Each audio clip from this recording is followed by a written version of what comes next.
So a meditation on the summer solstice can take into account that the element of fire is dominant.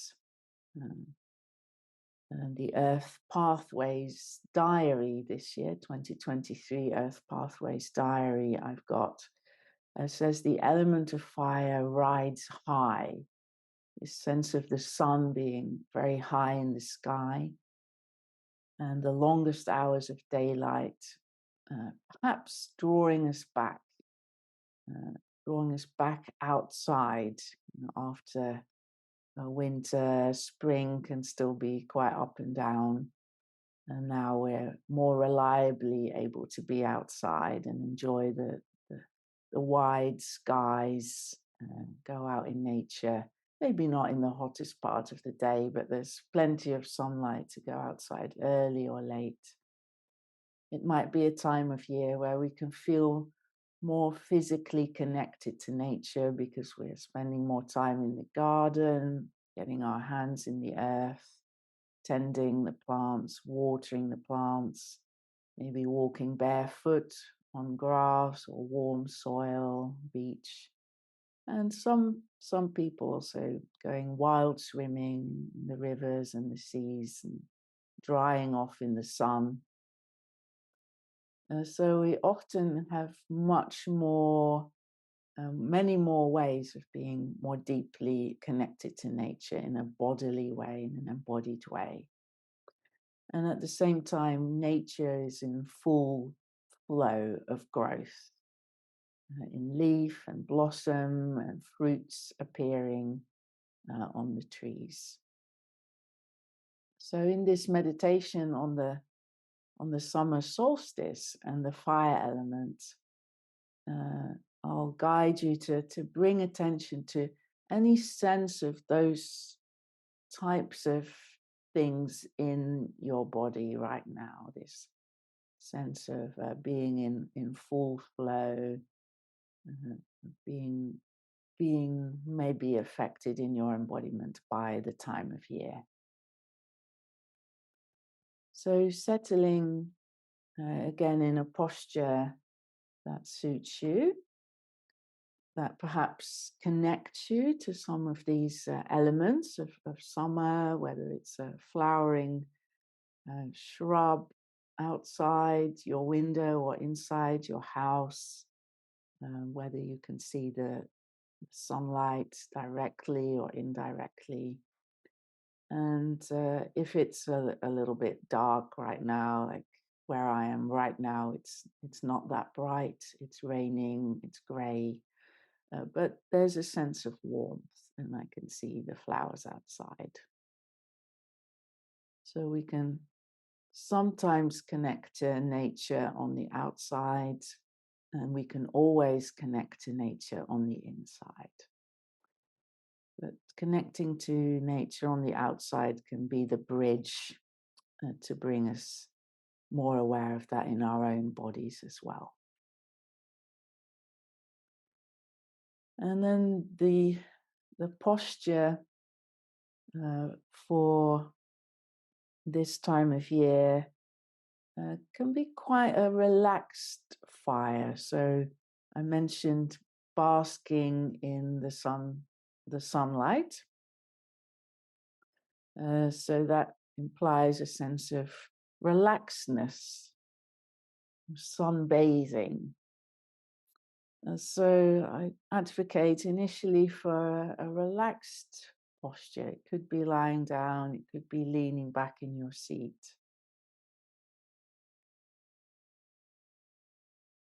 And taking a few deeper breaths and breathing out slowly with an intention to let go.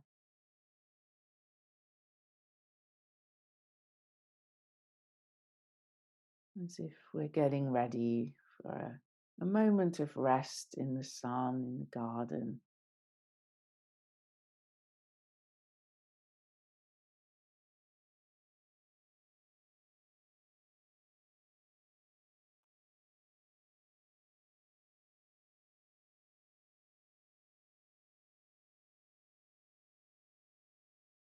And bringing an intention to the meditation inspired by Midsummer Prayer, a poem by David White. So I'll read a few of his words to perhaps help us to settle in the embodiment of midsummer. Midsummer Prayer. In midsummer, under the luminous sky of everlasting light, the laced structures of thought fall away, like the filigrees of the white diaphanous dandelion, turned pure white and ghostly, hovering at the edge of its own insubstantial discovery in flight. I'll do the same. Watch the shimmering dispersal of tended seeds lodge in the tangled landscape without the least discrimination. So let my own hopes escape the burning fall of ambition, parachute through the hushed air, and let them spread elsewhere.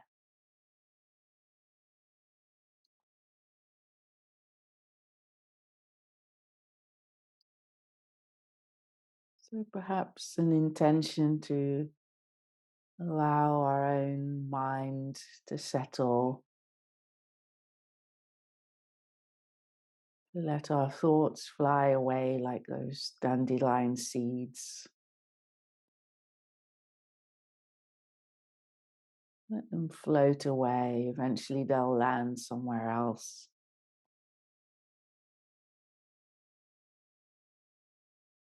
Letting go of ambition for the meditation to be in any particular way.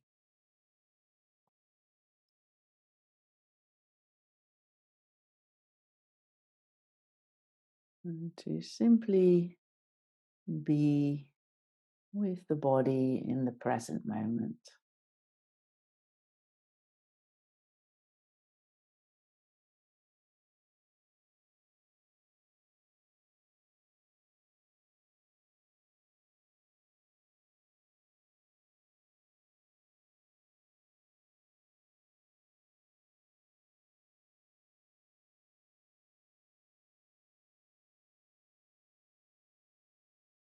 And it's said in Buddhism that all of our thoughts are quite insubstantial.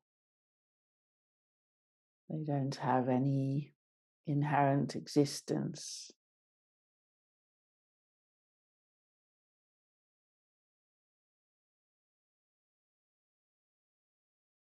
They're like fleeting moments, maybe like raindrops falling or the dandelion seeds again floating around.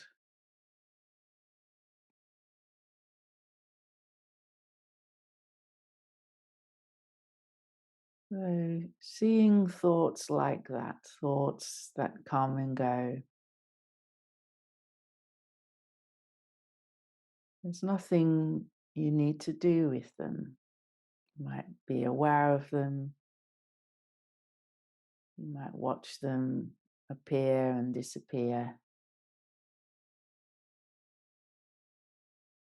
And just letting them be.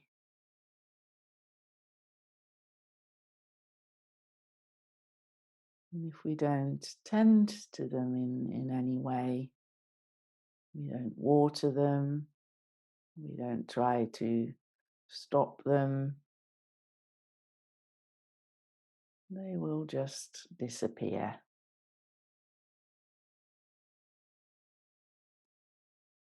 And we can realize how insubstantial they really are.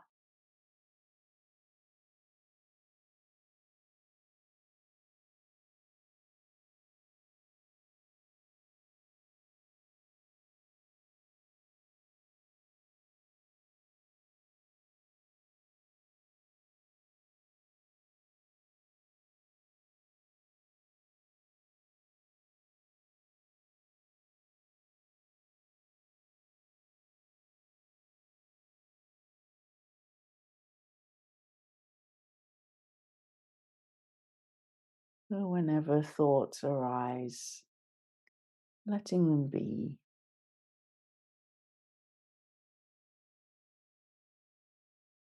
and bringing your own focus of attention to the body, sensing the aliveness in your body, the warmth of the body. We know when a body is warm, it's definitely alive.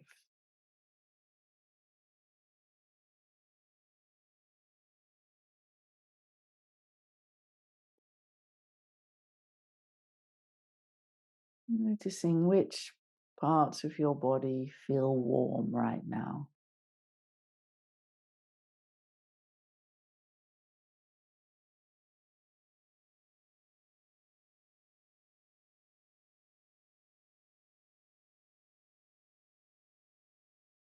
Maybe the skin is cool or parts of the skin are cool.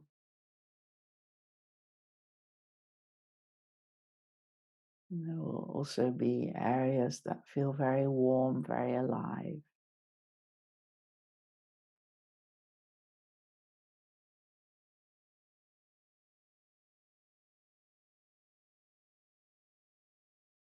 Paying a bit more attention to that warmth and aliveness.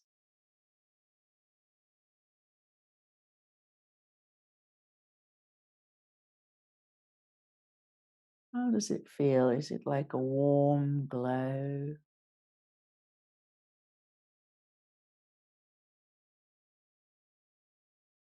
Is it a shimmering? Does it feel luminous in some way?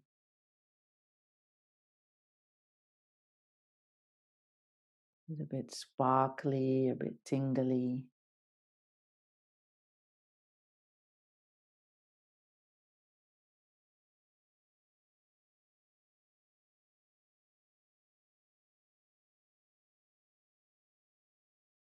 What are these sensations of aliveness like for you in your body?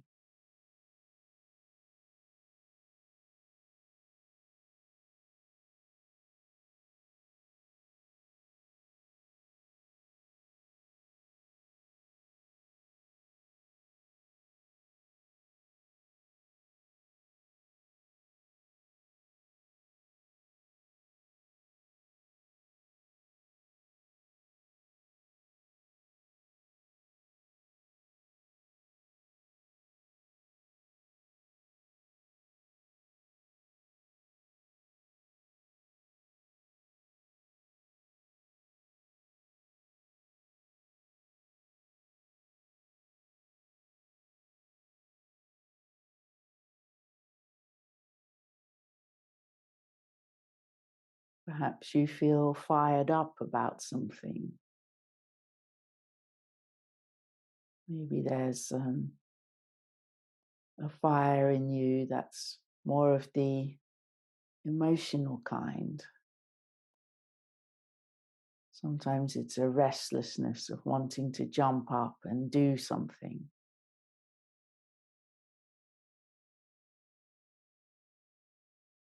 And this can be very motivational. And sometimes it gets too much of a control of us and we can't settle, we can't stop, we can't sit still. So if there's a little too much fire, it can help to focus on the earth again, on settling down, resting back and down, focusing on the out breath for a few moments, on that sense of letting go, slowing down. And if you could do with a little more fire because you're sleepy, sluggish, you could sit up a little more. Maybe instead of leaning back against your seat, sitting more upright, sitting tall, Opening your eyes if they were closed. And focusing on something directly ahead of you.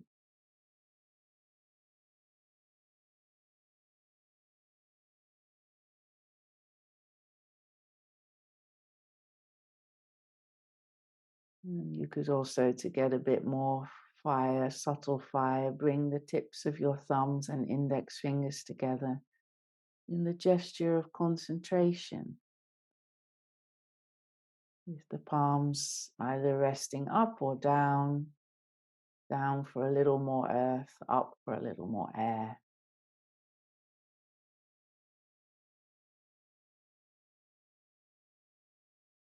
Creating a little more focused concentration, which is a quality of fire in the body, if that feels useful.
Remembering that when thoughts come and go, we can let them be like the dandelion seeds blowing in the wind. Coming back to our fire in the body, either the relaxed, laid back, basking in the sunshine fire, or the slightly sharper, active, focused concentration fire.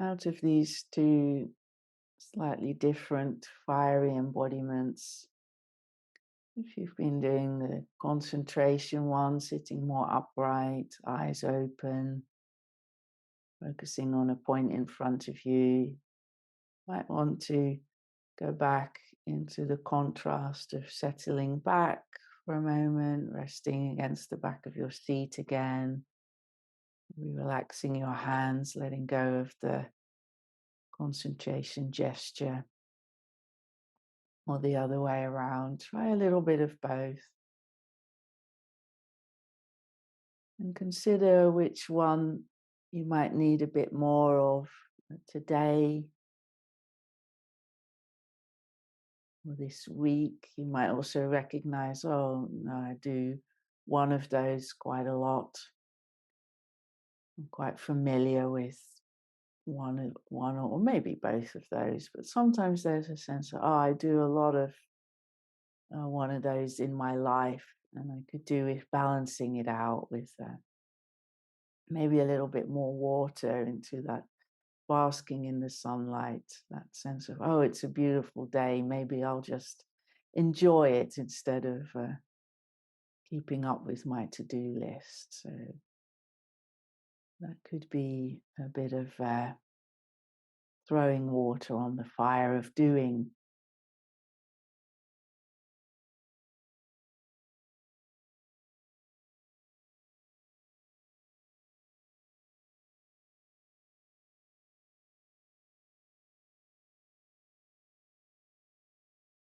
And then thinking, maybe I can take this embodiment or both of these or one of these into my day or this summer solstice week to perhaps focus on what's important, get certain things done, bringing that focused fire into areas of my life, and also balancing it out with a bit more water, going with the flow, enjoying the midsummer week. Considering, contemplating what you might do with both of those in the next few days.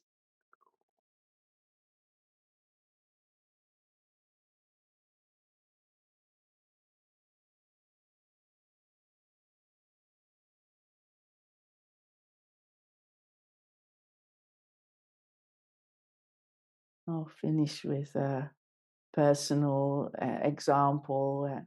I'm quite good at the focused doing, generally speaking, but I can easily overdo it. So what I try to do is